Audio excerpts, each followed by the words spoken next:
Buenas tardes, mi nombre es José Manuel Díaz Hernández y el día de hoy hablaremos sobre un tema muy importante, el cual es proceso de colonización de los siglos XVI y XVII. En este tema hablaremos primero sobre el expansionismo territorial, que tiene mucho que ver.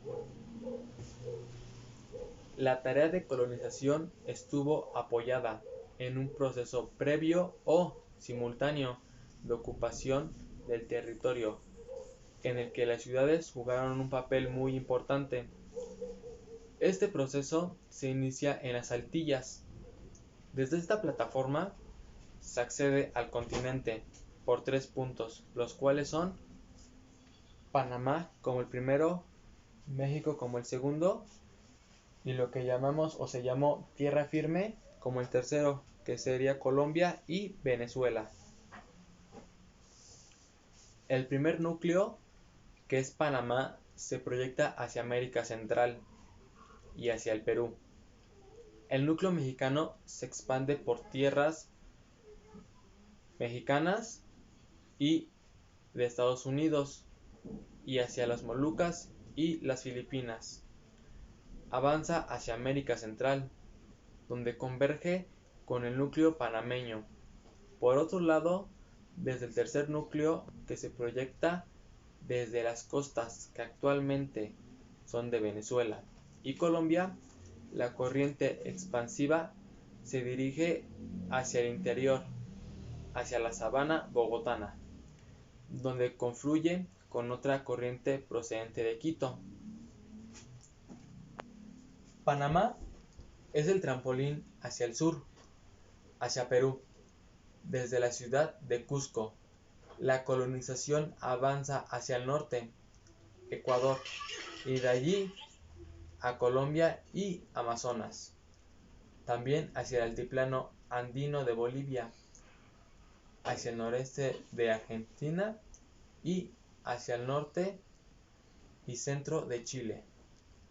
Aparte de los núcleos expansivos y fundaciones antes expresadas, se originó otro foco similar, proyectado directamente desde España al Río de la Plata, Argentina, Paraguay, Uruguay, que tuvo su centro en la ciudad de Asunción.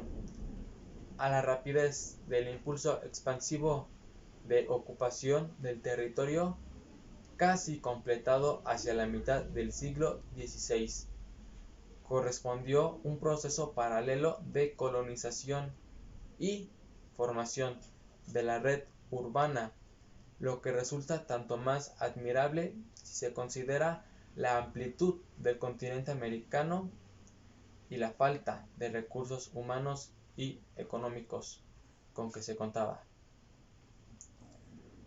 Antes de comenzar el siglo XVII, se habían fundado los principales centros administrativos del territorio hispanoamericano y se había establecido una extensa red de asentamientos permanentes desde California a la Florida y desde el sur de los Estados Unidos hasta la Patagonia, en un gigantesco esfuerzo de urbanización. En el proceso de población del territorio, una gran cantidad de fundaciones españolas aprovecharon asentamientos indígenas preexistentes, pero casi siempre se hizo con una amplificación y desarrollo generalmente ajenos a los de las culturas precolombianas. El siguiente punto del cual hablaremos en esta exposición será la evangelización, que también ofreció acontecimientos importantes en los siglos antes mencionados. La evangelización y la educación colonial de los indígenas tuvo sus matices debido a que desde el comienzo de la conquista se planteó un problema vinculado a la naturaleza de los indígenas. Por un lado eran súbditos de la corona de Castillo, en cuyo caso no podían ser esclavizados, o si no lo eran, y entonces podía convertirse en una mercancía. Por otro lado, había que definir la índole de la relación de los conquistadores con los naturales. La discusión inicial se centró en torno a si los indígenas eran bárbaros o infieles a quienes podían esclavizarse, o si eran paganos que debían ser evangelizados. Cuando Colón advirtió que en las islas caribeñas no abundaba el oro, intentó desarrollar un método que había proporcionado a los portugueses importantes beneficios. En África, la venta de los esclavos ante las ganancias que se podían obtener.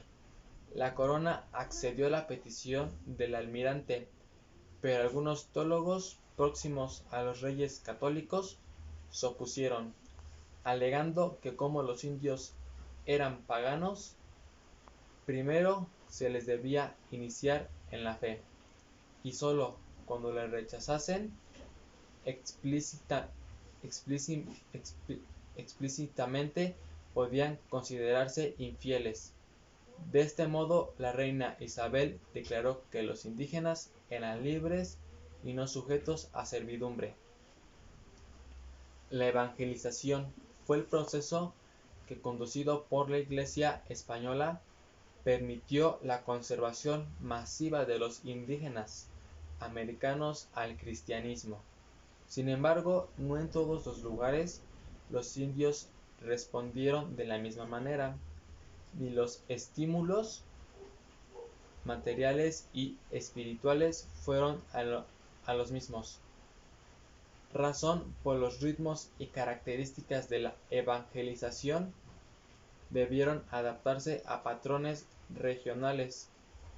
Todos los indicios apuntan a que la cristianización de los indígenas fue más rápido en México y Perú, y más lenta en algunas zonas periféricas.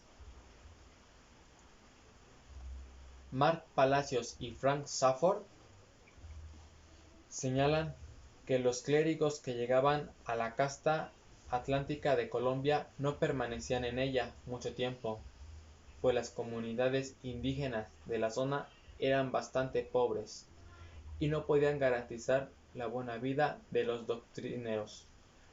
Las religiosas optaban por marcharse al Perú o a otra región en donde la población era más numerosa.